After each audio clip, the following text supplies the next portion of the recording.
এমপিওভুক্ত শিক্ষক নন, তবুও ভারপ্রাপ্ত প্রধান শিক্ষকের দায়িত্ব পালন করছেন মোহাম্মদ আবুল বাশার।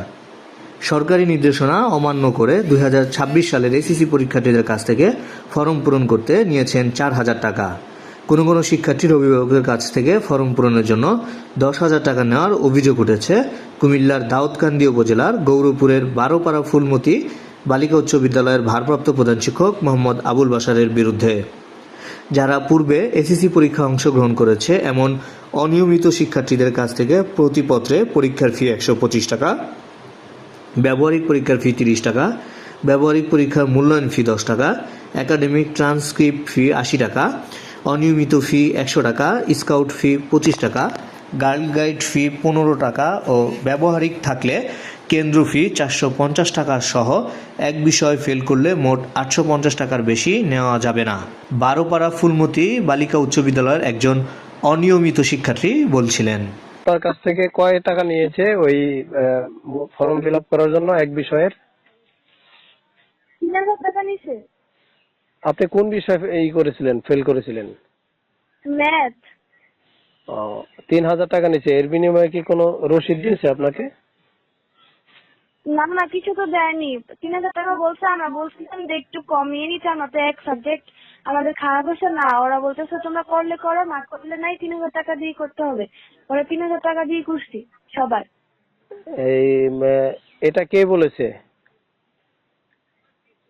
এটা সবাই, হেড স্যার দেন, তারপরে সব টিচাররাই বলছে।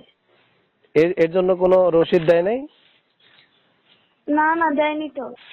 নিয়মিত এসএসসি পরীক্ষার্থীদের কাছ থেকে ফরম পূরণে বিজ্ঞান বিভাগে মোট 2,435 টাকা, ব্যবসায় শিক্ষা ও মানবিক বিভাগের শিক্ষার্থীদের কাছ থেকে ফরম পূরণে 2,315 টাকার বেশি নেওয়া যাবে না।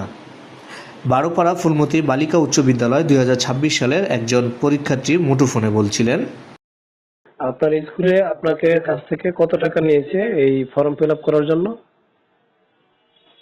4,000 টাকা। আচ্ছা, এর জন্য কি কোনো রসিদ দিয়েছে স্কুল থেকে? না। 4,000 টাকা কোন কোন খাতে নিছে এই ধরনের কোনো রসিদ দেয় নাই? না, দেয়নি তো। এর মধ্যে কি কোনো মাসিক বেতন আছে না শুধু ফর্ম ফিল আপ? শুধু ফর্ম ফিল আপের জন্য নিছে। আপনারা টাকাটা কার কাছে দিয়েছিলেন এই ফর্ম ফিল আপের সময়? রঙিন স্যারের কাছে। এ বিষয়ে বারোপাড়া ফুলমতি বালিকা উচ্চ বিদ্যালয়ের ভারপ্রাপ্ত প্রধান শিক্ষক মোহাম্মদ আবুল বাশার বলেন, আপনার নামে দুইটা অভিযোগ আছে। একটা হচ্ছে আপনি খণ্ডকালীন শিক্ষক কিন্তু ভারপ্রাপ্ত প্রধান শিক্ষকের দায়িত্ব পালন করছেন অবৈধভাবে। আরেকটা হচ্ছে আপনি ফর্ম ফিল আপ করার সময় একজনের কাছ থেকে 10,000 টাকা নিয়েছেন এবং সব স্টুডেন্টদের কাছ থেকে 4,000 করে টাকা নিয়েছেন। আর যারা এক বিষয় ফেল করেছে তাদের কাছ থেকে 3,000 করে টাকা নিয়েছেন। এখন এই বিষয়ে আপনার মতামত কি? টাকা তো আর আমি নেই না, টাকা অফিসে নিচে কত নিচে, এটা স্টুডেন্ট সহ আইসা সরেজমিনে দেখলে তো ভালো হয়। হ্যাঁ, আইসা ছাত্রীদের সহ উপস্থিত করেন যে হ্যাঁ 10,000 টাকা, 3,000 টাকা, 4,500 টাকা নেওয়া হয়েছে। স্যার আপনার নিয়োগ কি এমপিও ভুক্ত না খণ্ডকালীন? খণ্ডকালীন হবেন কেন? আমাকে নিয়োগ দিছে, কমিটি নিয়োগ দিছে। নিয়োগের যে সহকারী প্রধান শিক্ষক হিসেবে আমি সহকারী প্রধান শিক্ষক। সহকারী প্রধান শিক্ষক আমাকে কমিটি চার্জে দিচ্ছেন প্রধান শিক্ষক হিসেবে। আপনি সহকারী প্রধান শিক্ষক হিসেবে কি এমপিওভুক্ত? স্যার আমার? হ্যাঁ হ্যাঁ, আমার এমপিওভুক্ত কাগজপত্র আমি সাবমিট করেছি। ওনার মামলার সাথে তো কাজে আটকায় রয়েছে।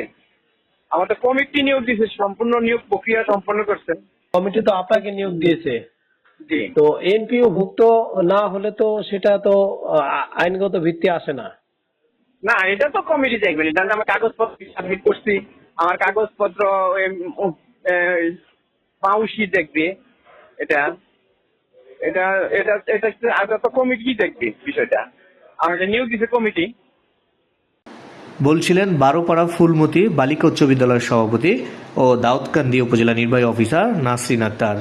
খণ্ডকালীন শিক্ষক কি ভারপ্রাপ্ত প্রধান শিক্ষকের দায়িত্ব পালন করছে, এটা বৈধ কিনা? কোথায় এটা? এটা হচ্ছে বারোপাড়া ফুলমতি বালিকা উচ্চ বিদ্যালয়।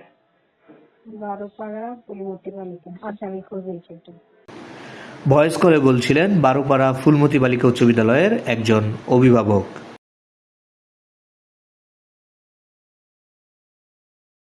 আপনার মেয়ের ফর্ম ফিল আপের জন্য কত টাকা নিয়েছে? আমার মেয়ের পেপারের জন্য মানে কত টাকা এটা বলে নাই এখনো, কত টাকা লাগবে। আমি ওই প্রতিদিনই সহকারে 10,000 টাকা দিয়েছি। কত টাকা নিবো আমি এটা এখনো মানে ইয়ে করেনি, কনফার্ম করেনি। তো ওরা আপনাকে রসিদ দিছে যে যে আপনি 10,000 টাকা দিলেন বা আপনার কাছ থেকে যে 10,000 টাকা নিল, এর বিনিময়ে কোনো রসিদ দিছে স্কুল থেকে? না, রিসিট দেয় না আসলে, আমি তাই বলে রিসিট দেয় নাই। এমনি ফর্ম ফিল আপের ফি কত এটা বলে নাই? বলে নাই কত টাকা, কোথায় পরে জানাইবো।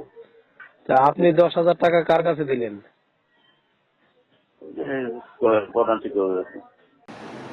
সরকারি নিয়ম অনুসারে সহকারী প্রধান শিক্ষক না থাকলে সবচেয়ে সিনিয়র শিক্ষককে ভারপ্রাপ্ত প্রধান শিক্ষকের দায়িত্ব দেওয়া যাবে। তবে নন এমপিও শিক্ষককে ভারপ্রাপ্ত প্রধান শিক্ষক নিয়োগ দেওয়ার কোনো বিধান নেই। বেসরকারি শিক্ষা প্রতিষ্ঠানের আর্থিক স্বচ্ছতা ও জবাবদিহিতার নীতিমালা 2023 অনুযায়ী সকল প্রকার অর্থ আদায়ের ক্ষেত্রে শিক্ষার্থীদের রসিদ প্রদান করতে হবে।